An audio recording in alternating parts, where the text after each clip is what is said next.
இங்கே இருக்கிறவங்க நிறைய பேர் வந்து ரொம்ப வருஷமாக என்ன பார்க்குறீங்க. ஆரம்ப நன்றி படத்துலேருந்து இது வரைக்கும் பார்த்துட்டு இருக்கீங்க. எனக்கே தெரியாமல் இந்த 150 ஒரு கணக்காயிடுச்சு. ஸோ உங்கள் எல்லாருக்கும் நன்றி. நான் வந்து இந்த கணக்கு அப்படிங்கிறது தான் 150 ஆயிடுச்சு.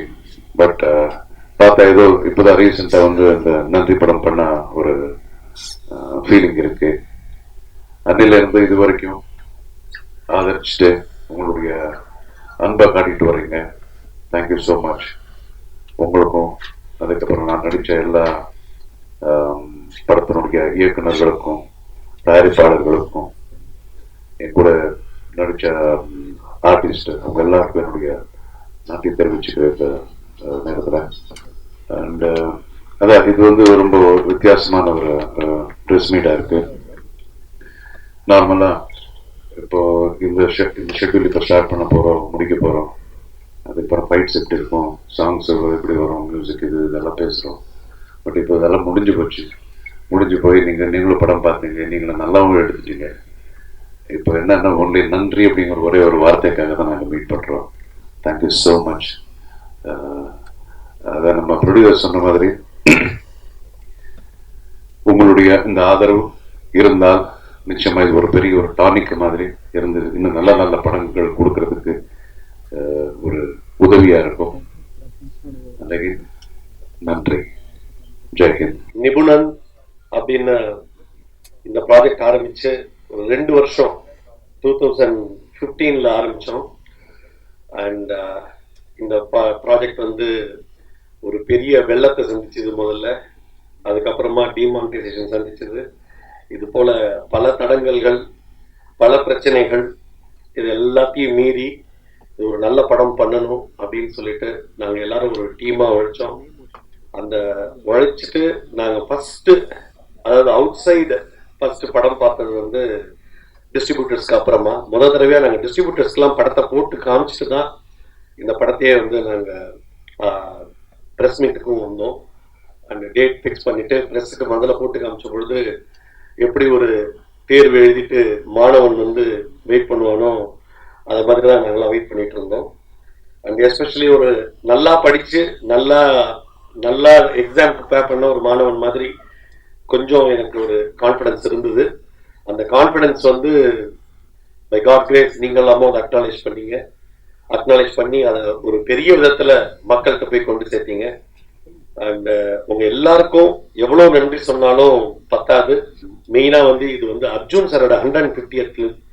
இது வந்து இந்த சாதனை இன்னும் இனிமே எவ்வளவு பேரால இனிமே பண்ண முடியும்னு தெரியல. ஏன்னா எல்லாருமே இப்போ நம்பர்ஸ்லாம் கம்மி பண்ணிட்டு வர டயத்தில் only few actors have achieve this milestone.